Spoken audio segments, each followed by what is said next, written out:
मित्रो नमस्कार. एका नवीन व्हिडिओमध्ये तुम्हा सर्वांचं पुन्हा एकदा स्वागत. मित्रांनो, त्रिभाषा सूत्र ह्या एका गोष्टीवरून महाराष्ट्रात गेले 7 ते 8 महिने वातावरण ढवळून निघालेलं आहे. त्रिभाषा सूत्राची अंमलबजावणी करावी का, आणि करावी तर त्रिभाषा सूत्रामध्ये तिसरी भाषा ही हिंदीच असावी का, याबाबत खूप मतमतांतर आहेत. राज्य शासन इरेला पेटलेलं आहे आणि विरोधी पक्षसुद्धा इरेला पेटलेले आहेत.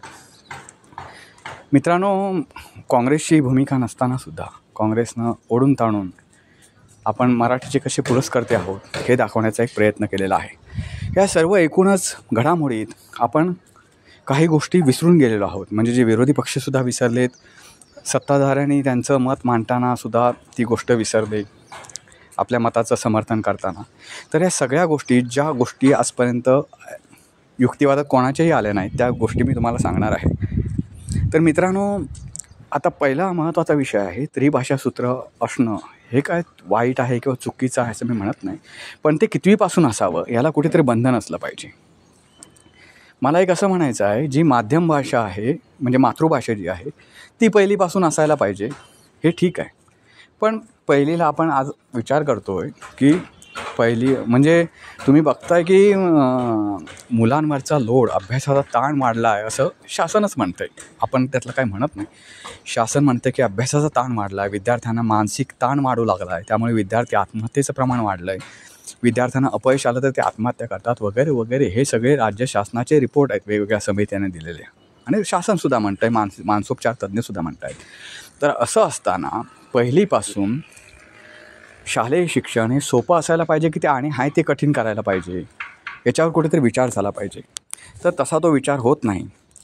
तर त्रिभाषा सूत्र हे लागू करणं ठीक आहे, मी मगाशीच म्हटलं, पण ते 5वीपासून का नको? आता मला सांगा, हिंदी कंपल्सरी आपण राज्यामध्ये केली, जणून चाला, तर हिंदी अनिवार्य भाषा आहे म्हणजे म्हणण्यापेक्षा इंडियामध्ये कुठेही जर गेलात तर हिंदी सगळ्यांना कळते जवळपास असं म्हटलं जातं.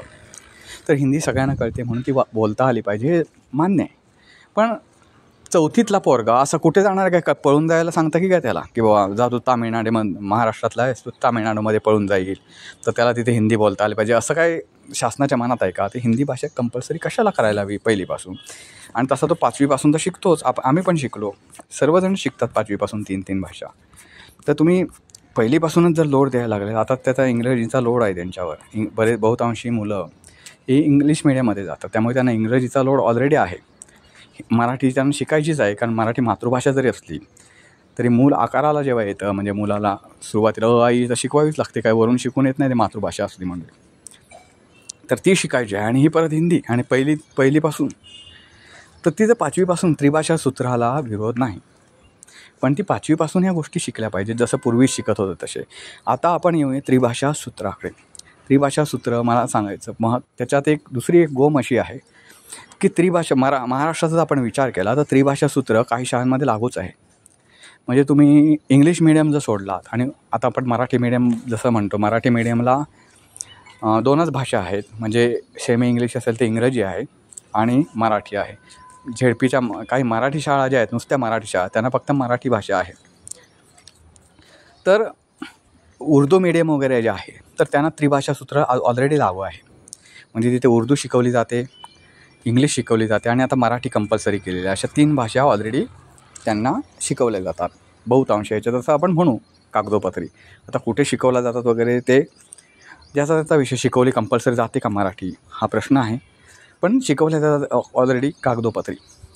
तर असं असताना आता ह्या ठिकाणी जिथं उर्दू मिडियम आहे तिथं हिंदी कशी अनिवार्य करू शकतात राज्य शासन?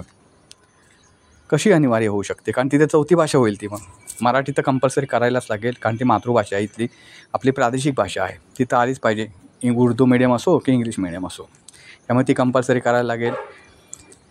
त्यांची मातृभाषा उर्दू आहे, म्हणजे उर्दू मिडियम म्हटल्या, उर्दू शाळा ज्या आहेत त्यांची मातृभाषा उर्दू आहे, ती ते शिकतात. एक मुस्लिम समाजाची मातृभाषा ही उर्दू आहे, त्यांची मूळ भाषा उर्दू आहे, तर ते शिकतात, म्हणजे दुसरी भाषा झाली. आणि इंग्रजी एक कंपल्सरी केलेली आहे त्यांना, म्हणजे इंग्लिश भाषा झाली. अशा 3 भाषा ऑलरेडी त्यांच्या आहेत, मग त्यांना हिंदी अनिवार्य कशी करणार? आणि त्यांना जर हिंदी आली नाही समजा तुमच्या मताप्रमाणे, शासनाच्या मताप्रमाणे, तर मग हिंदी जर आली नाही त्यांना तर काय करणार? हा प्रश्न आहे मित्रांनो. आणि ती पहिलीपासूनच का शिकायला हवी हा महत्त्वाचा प्रश्न आहे. म्हणजे आता तुम्हाला उदाहरणं सांगतो. जे हिंदी भाषिक राज्य आहे तिथे त्रिभाषा सूत्र असणं ठीक आहे, समजू शकतो मी की तिथली मातृभाषा वेगळी, त्यांना हिंदी म्हणजे त्यांना बाहेरच्यांशी संपर्क साधायला लागतो वगैरे, किंवा तिथली हिंदी बोलीभाषा आहे, बोलीभाषेत ते लोक बोलतात. म्हणजे आता कर्नाटकमध्ये गेला तर कन्नड मूळ भाषा आहे, पण त्यांना हिंदी पण येते. तिथं 3 भाषा असणं ठीक आहे, पण पहिलीपासून नकोतच. पहिलीच्या मुलाला किती लोड द्यावा भाषांचा, ही एक गोष्ट आहे. त्यांना किती मानसिक ताण तुम्ही देता एवढ्या छोट्याशा वयात. तेव्हा त्यांना 5वी-6वीपासून शिकवा या भाषा. 4थीतल्या पोरगाकडून काय अपेक्षा करता? काय तो 4थी शिकून काय नोकरी लागणार आहे का की त्याला भाषा आली पाहिजे हिंदी म्हणायला? तर याच्यावर कुठेतरी विचार झाला पाहिजे. मित्रहो, या राष्ट्रीय शिक्षण धोरणामध्ये खरोखरच हिंदीचा आग्रह आहे का, असं जर आपण पाहिलं तर त्याच्यावरच आपण आता बोलू. केंद्र सरकारनं देशातील वाढत्या विकासात्मक आवश्यकतांवर उपाययोजना करण्याच्या दृष्टीनं राष्ट्रीय शिक्षण धोरण 2020 हे अंमलात आणलं. आता या धोरणामध्ये काय म्हटलं आहे ते बघा. यात असं म्हटलं आहे, जिथं शक्य आहे तिथं किमान 5व्या इयत्तेपर्यंत आणि शक्यतोवर 8व्या इयत्तेपर्यंत शिक्षणाचे माध्यम हे घरातील भाषा म्हणजे मातृभाषा, घरातील भाषा, नंतर मातृभाषा, स्थानिक भाषा किंवा प्रादेशिक भाषा असली पाहिजे. यात पुढं म्हटलं आहे की भाषा आनंददायी आणि परस्पर संवादी पद्धतीनं शिकवल्या जातील आणि सुरुवातीच्या वर्षात मातृभाषेचे वाचन आणि पुढे लेखन शिकवले जाईल. वाचन लेखन कौशल्य विकसित झाल्यावर 3रीपासून पुढे इतर भाषांचे लेखन आणि वाचन शिकवले जाईल. त्रिभाषा सूत्रात जास्त लवचिकता असेल आणि कोणत्याही राज्यावर कोणतीही भाषा लादली जाणार नाही. जसं महाराष्ट्रात हिंदी भाषा लादली जाते. मला एक म्हणायचं आहे की संस्कृत का नको? मग संस्कृत ही खूप प्राचीन भाषा आहे, खूप प्राचीन भाषा आहे ती. मला सांगा, मला संस्कृत शिकायचे तर मी पहिलेपासून का शिकू नये ती? हा एक प्रश्न आहे. मित्रांनो, राष्ट्रीय शिक्षण धोरणाअंतर्गत केंद्र सरकारनं 2023 साली राष्ट्रीय अभ्यासक्रम आराखडा शालेय शिक्षण हा तयार केला. या अभ्यासक्रम आराखड्यातसुद्धा भाषेसंदर्भातले उल्लेख आहेत. या आराखड्यात कुठेही हिंदी भाषेचा आग्रह किंवा अनिवार्यतेचा उल्लेख नाही. राष्ट्रीय शिक्षण धोरणाचा संदर्भ देत त्रिभाषा सूत्राचा उल्लेख करण्यात आला आहे. आता असा प्रश्न उपस्थित होतो की राष्ट्रीय शिक्षण धोरण आणि राष्ट्रीय अभ्यासक्रम आराखडा या दोन्हीमध्ये हिंदी भाषेच्या अनिवार्यतेचा उल्लेख नसेल तर तो महाराष्ट्रात त्या धोरणात आला कसा? तर आपल्या शासनानं राज्य अभ्यासक्रम आराखडा म्हणजे पायाभूत स्तरावरील हा तयार केला. त्याच्यामध्ये हा तयार करताना शिक्षण विभागातील अधिकारी आणि शिक्षण तज्ज्ञांचा समावेश होता. त्यांनी जो अहवाल दिला त्या अहवालातसुद्धा कुठेही हिंदी भाषेचा आग्रह धरण्यात आला नाही. आता या महाराष्ट्राच्या अभ्यासक्रम आराखड्यातील भाग क मध्ये भाषा शिक्षण या मथळ्याखाली भाषेविषयी सूचना देण्यात आल्या आहेत. त्रिभाषा सूत्राचा उल्लेख करीत त्यात म्हटलं आहे की मराठी व इंग्रजी माध्यमांसाठी भाषा 3 म्हणून हिंदी भाषा पहिलीपासून सुरू करावी. या दृष्टीनं राज्य अभ्यासक्रम आराखड्यात आवश्यक ते बदल करण्यात यावेत. राष्ट्रीय शिक्षण धोरणात उल्लेखही नसलेल्या हिंदीचा शिरकाव महाराष्ट्राच्या या अहवालात झालेला दिसून येतो. पहिलीच्या इयत्तेपासून हिंदीचा उल्लेखही याच अहवालात आहे. या अहवालाच्या आधारे शासन निर्णय जाहीर केला ज्यावरून वाद झाला आणि आता त्यात बदल करण्याची वेळ महाराष्ट्र सरकारवर आली. मात्र अजूनही हा निर्णय वादाच्या केंद्रस्थानीच आहे. पहिल्या इयत्तेपासून हिंदी अनिवार्य झाल्याचा इतिहास हा असा आहे. मित्र, हिंदी हवी की नको, की यापेक्षा 3री भाषाच नको, याच्याबाबत शिक्षण तज्ज्ञांमध्ये वेगवेगळी मतं आहेत. प्राध्यापक दीपक पवार हे मराठी भाषा आणि शाळांसाठी गेली 2 दशकं सातत्यानं लढणाऱ्या मराठी अभ्यास केंद्राचे प्रमुख आणि मुंबई विद्यापीठातील राज्यशास्त्र विभागाचे प्रमुख आहेत. त्यांचं असं म्हणणं आहे की सरकारने काढलेल्या नव्या शासन निर्णयात काय आहे तर आधीच्या निर्णयातील एक परिच्छेद देऊन त्याला याच्याऐवजी असा वाचावा असं म्हटलं आहे. म्हणजे हिंदी अनिवार्य नाही तर ती सर्वसाधारण भाषा आहे असं वाचायचं. याचा अर्थ काय, तर आईवडील मुलांना म्हणतात ना की तुझ्या मनात जे असेल ते कर, तेव्हा पालकांना हेच सांगायचं असतं की तुझ्या मनात जे काही असेल पण आमच्या मनात जे आहे तेच करावं लागेल. सरकारचा सुधारित शासन निर्णय नेमका या पालकांच्या मनस्थितीसारखा आहे. सरकार लोकांना काय सांगतं आहे की तुम्हाला हिंदी शिकायची का तर शिका, तुम्हाला हिंदी नको आहे का तर दुसरी भाषा देऊ, पण त्या भाषेची 20 मुलं तयार असली पाहिजेत. महाराष्ट्रातल्या अनेक शाळांमध्ये पटसंख्या मुळात 20-25 आहे. असे पकडून चालू की एखाद्या शाळेत 50 विद्यार्थी आहेत आणि तिथं 20 मुलांनी तामिळ भाषा शिकण्याची इच्छा दर्शवली. मग 20 मुलांना तामिळ आणि इतरांना हिंदी शिकवणार आहात का? जिथं आपल्याकडे मित्रांनो, आता बघा हे सगळे शासन निर्णय आले वेगवेगळे. म्हणजे त्यांनी असं म्हटलं शासन निर्णयामध्ये, आता मी मगाशी म्हटलं त्याप्रमाणे की तुम्हाला हिंदी सोडून दुसरी भाषा शिकायची असेल तर शिकू शकता, पण त्या शाळेमध्ये हिंदी भाषा म्हणजे तुम्ही आता समजा म्हटलं की मला हिंदी भाषा नाही शिकायची, मला संस्कृत शिकायची आहे, तर ओके, शासन त्याला राजी आहे. पण तुम्ही ज्या शाळेत शिकणार आहात ती भाषा, तिसरी भाषा संस्कृत, त्या शाळेमध्ये संस्कृत शिकण्यासाठी इच्छुक असणारे मुलांची संख्या ही किमान 20 असली पाहिजे, असं शासनाने एक नवीन नियम काढला आहे. आता तिथे 20 लोक जर नसतील, 20 मुलं जर नसतील तर तुम्हाला हिंदीत शिकणं आहे. आता महत्त्वाचं सांगतो, अनेक शाळांच्या पटसंख्या म्हणजे आता हे आपण शासनाच्या शाळाच्या बोलूया, शासकीय शाळा ज्या आहेत त्या 20पेक्षा कमी आहेत. कारण त्यांनी हेच शासन नव्हे, शासन ही गोष्ट जी आहे ना तिथे अडाणी लोक बसवलेले आहेत आणि शालेय शिक्षण मंत्र्याला शिक्षणाची अट नाही. हा महाराष्ट्राच्या आणि भारताच्या लोकशाहीतला खूप मोठा जोक आहे. म्हणजे तुम्ही मुलांनी कसं शिकावं हे अडाणी माणूससुद्धा सांगू शकतो शालेय शिक्षण मंत्री झाला तर. म्हणजे केवढा मोठा जोक आहे हो हा महाराष्ट्राच्या आपल्या भारताच्या लोकशाहीतला. तर ह्या लोकांनी मुलांनी जास्तीत जास्त मुलांनी शाळेत यावं, शाळाबाह्य मुलं राहू नयेत म्हणून वाडी वस्तीवार शाळा उभ्या केल्या. त्याच्यात करोडो रुपये खर्ची घातले. शासकीय जागा निवडण्यापासून किंवा कोणची असेल तर बक्षीसपत्राने घ्यायची किंवा विकत घ्यायची इतकं करण्यापासून शाळेची इमारत बांधण्यापर्यंत, त्या शाळेला थोडी छोटी मुलं तिथं शिकणार म्हणजे आनंददायी शिक्षण व्हावं म्हणून छोटीशी बाग करायची, या सर्वांवर एवढा करोडो नव्हे अब्जावधी रुपये खर्च झाला. म्हणजे तुम्ही ज्या गावामध्ये पूर्वी आमच्या लहानपणी एकच शाळा होती 7वीपर्यंतची, त्या ठिकाणी 4थीपर्यंतच्या 5-6 शाळा वस्तीवार निर्माण झाल्या. त्या वस्तीवार निर्माण मोठ्या उत्साहानं ते इमारती वगैरे बांधल्या गेल्या.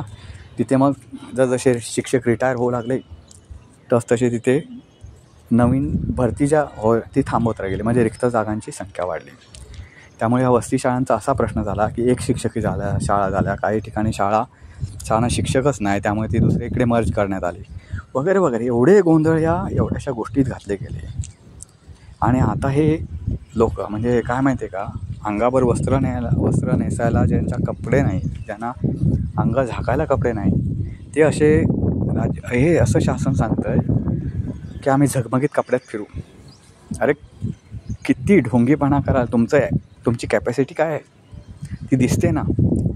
रोज तुमचे निर्णय रोज तुमच्या शिक्षणाची बोंबाबोंब सगळ्या महाराष्ट्र पाहते.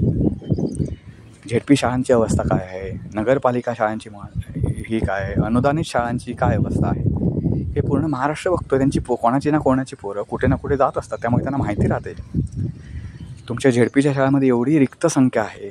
समजा एखाद्या शाळेत 20 मुलं शिकायला तयार झाली अमुक एक भाषा, तुम्ही तिथे टीचर कुठून आणा? तुमच्याकडे तेवढी आहे का कॅपॅसिटी? तुमची कॅपॅसिटी आहे का तिथे शिक्षक भरण्याची? आता जिथं 50 पटसंख्या आहे तिथं तुमच्या शिक्षकांच्या जागा रिक्त आहेत आणि ही कुठं भरणार आहात तुम्ही? म्हणजे कुठलाही गंध नाही, शिक्षणाशी गंध नसलेली माणसं शिक्षणाची बाबत निर्णय घेत आहेत, अशी महाराष्ट्र सरकारची आता सध्याची अवस्था आहे. तर असा एक निर्णय घेऊन त्याने एक असं केलं, म्हणजे काय करायचं, आता 20 मुलं शिकायची तयार झाली, मग तिथे शिक्षकच नाही वगैरे, त्यावेळी सांगून द्यायचं. मग ते कसं असतं, आता थोडक्यात कंपल्सरी नाही, हिंदी भाषा कंपल्सरी नाही, ऐच्छिक विषय राहील असं म्हटलं. मग विरोधी पक्ष थोडे मागे आले, आंदोलन त्यांनी बंद केले. म्हणजे स्लो पॉयझन द्यायचं. आता आपण शासनानं काय ठरवलं, आता पॉयझन असं मोठं नाही द्यायचं एकदम, म्हणजे ते कळतं पॉयझन दिलं, स्लो पॉयझन द्यायचं. म्हणजे कसं करायचं सांगतो. अरे का आता हिंदी भाषा अनिवार्य नाही, हिंदी तिसरी भाषा तुम्ही कोणतीही शिकू शकता असं म्हणायचं. ओके. मग विरोधी पक्ष थंड झाला तर बघा ना, आंदोलनं कमी झाली त्या भाषा अनिवार्यतेवरून. आता त्याने त्याच्यात अट टाकली अशी की 20 मुलं तरी असली पाहिजे तर तिथं शिक्षक देण्यात येईल. तुम्हाला जी भाषा शिकायचं आहे, संस्कृत असो आणि कोणी असो, ती भाषेचं शिक्षक देण्यात येईल. आता काही दिवसांनी तुम्ही समजा झालं एखाद्या शाळेत 20 किंवा 25 मुलं तयार झाली आणि तिथे तुम्ही असं म्हटलात की मला संस्कृत भाषा शिकायची, तर तिथे शासन त्यावेळी सांगून देईल शिक्षकच नाही, तिथे शिक्षक अवेलेबलच नाही संस्कृत शिकवणारे, किंवा ती जागा रिक्तच ठेवून देईल. मग त्यावेळी असे 1-1, 2-2 शाळांमध्ये होत गेलं की विरोधी पक्षांच्या कुठे लक्षात येणार आहे की असं काही राज्यात परिस्थिती आहे. आणि त्यावेळी कुठे आंदोलन, तोपर्यंत सगळं झालेलं असेल, निर्णयाची अंमलबजावणी वगैरे वगैरे. तर ह्या सगळ्या गोष्टी ज्या आहेत ना मित्रांनो, त्या स्लो पॉयझन देण्याचं शासन ठरवलं. म्हणजे हिंदी भाषा ही अनिवार्यच थोडक्यात आहे म्हणायची. हिंदी भाषेचा शिक्षक दिलाच जाईल आणि तो तुमच्या मानगोटीवर नंतर बसवला जाईल. मग तुम्ही काय म्हणाल, एखादा पोरगा जर तक्रार घेऊन गेला तर त्याचं कोण ऐकणार आहे, किंवा त्याचे पालक कोणी गेले तर. हे सगळं अनिवार्यतेचं सूत्र आहे. तर त्रिभाषा सूत्र हे आपण म्हणतो, किंवा त्रिभाषा सूत्र हे माझं मत आहे की पहिलीपासून त्रिभाषा सूत्र असण्याची गरजच नाही.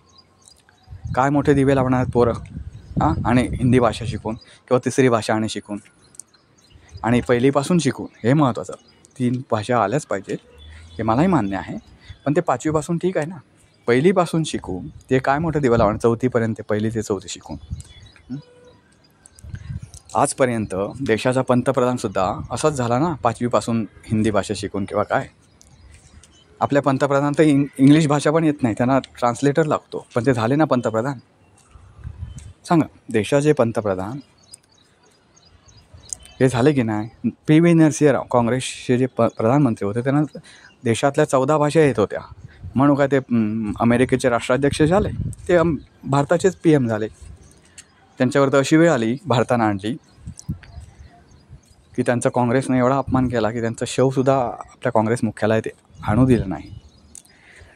इतर पंतप्रधानांचे अंत्यविधी हे दिल्लीत होतात. माजी पंतप्रधानांचे अंत्यविधी, ह्या एवढ्या पंडिताचे अंत्यविधी हे हैदराबादमध्ये करण्यात आले. एवढं म्हणजे मला काय म्हणायचं आहे, हा जुना विषय आहे, त्याच्यावर मी व्हिडिओसुद्धा बनवला आहे, ह्याच चॅनलवर आहे.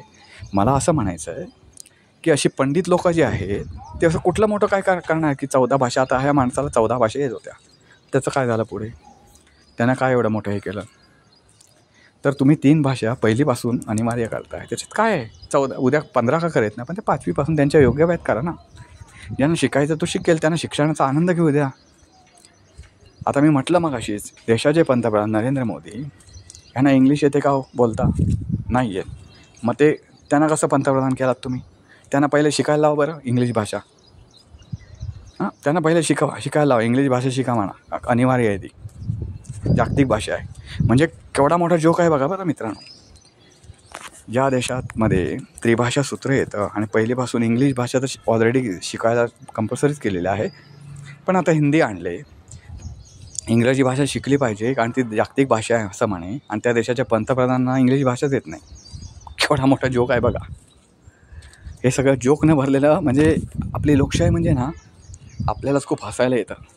म्हणजे अशा ढोंगेपणात जास्त आहे मित्रांनो, ढोंगेपणात जास्त आहे. उलट काय विचारायचं नाही, फक्त हे एन्जॉय करायचं जे काय शासन निर्णय येतात त्यानं. बघा तुम्हालाही पटतंय का, नक्की कॉमेंट्समध्ये कळवा. पुन्हा भेटू, पुन्हा नवीन व्हिडिओ. तोपर्यंत नमस्कार.